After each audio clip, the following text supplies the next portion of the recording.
Well, much like, beer is a part of, in my opinion, a part of human, it's a part of what it means to be human, just because it's something we've been doing for literally almost as long as we've been what you might call human. Right. I can imagine that the same story exists with hemp. It's something that people enjoy, consuming. Oh, yeah. It has applications for basically all different parts of a society. Don't quote me on this, but I'm pretty sure they found like a 12,000-year-old piece of...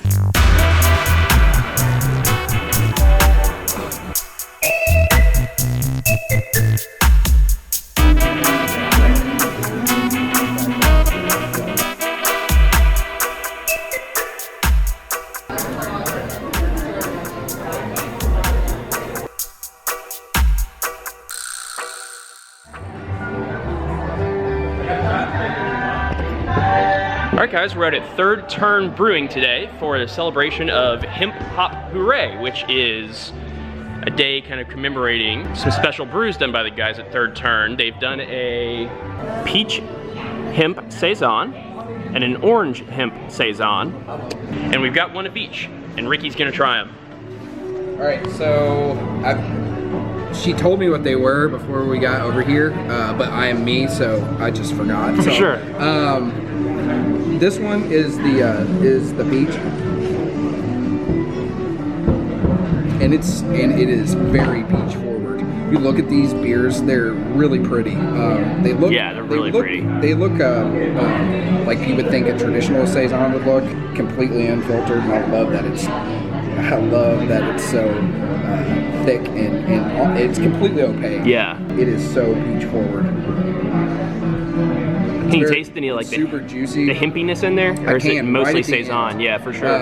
Actually, it seems like they used a pretty mellow saison yeast. I mean, I get a little bit of esters and things like that, but it's actually finishes really clean, and despite it looking thick as shit, actually finishes a little bit dry.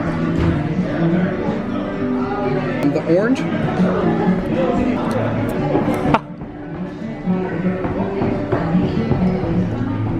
All right, I get, the thing with the orange is I get way more yeast character in the orange one. You can definitely taste the orange right up front, and then you can actually taste the hemp terpenes more in the orange one than you can in the peach.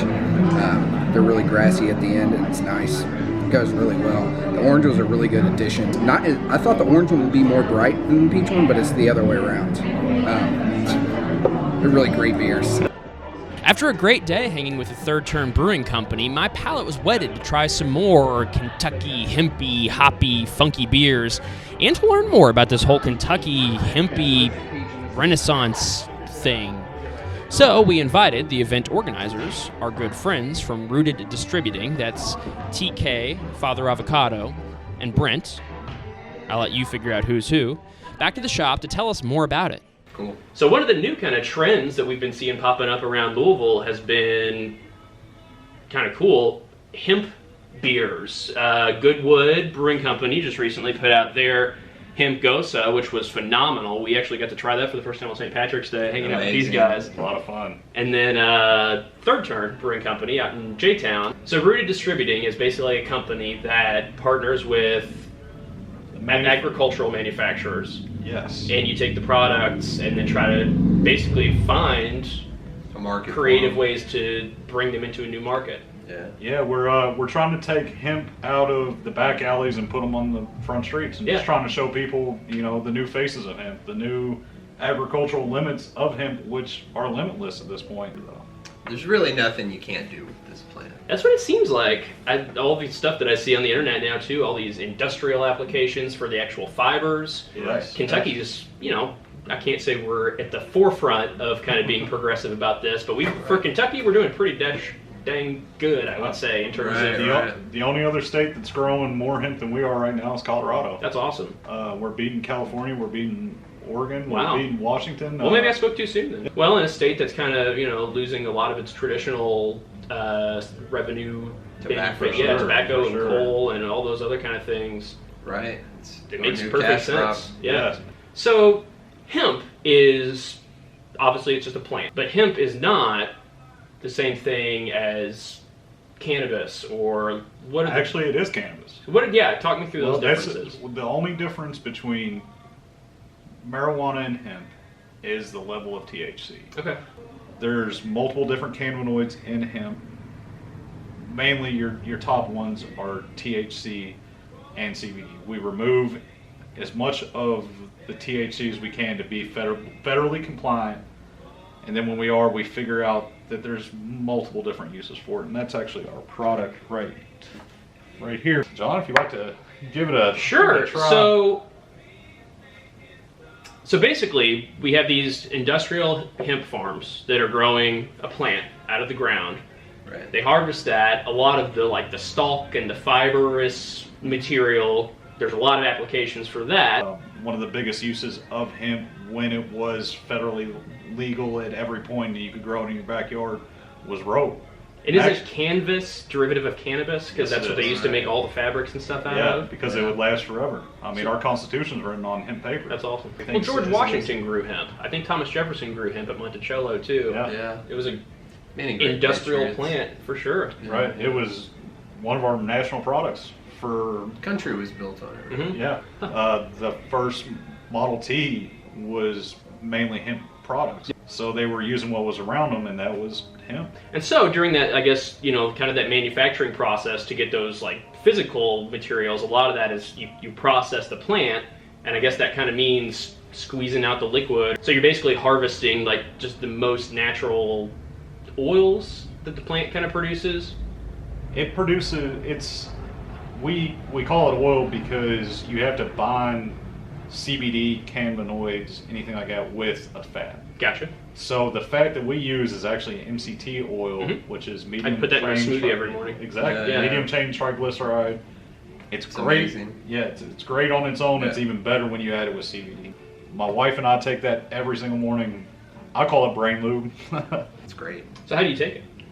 Well, you I'll put it in my unscrew the cap. coffee in the morning. I'll put it in the coffee in the morning, and then just throughout the day, I'll take it 3 or 4 times a day sometimes. But most people like to start with it in the morning. Others like to take it at night too. So just down the hatch, one squirt It's a full? whole lot easier. Your body absorbs it better when tongue. it's under your tongue. Okay. I mean, so yeah, it just smells like honey, but a little there's kind of some sagey mhm. kind of element inside of there too. It's a very earthy product, we can Yeah. say.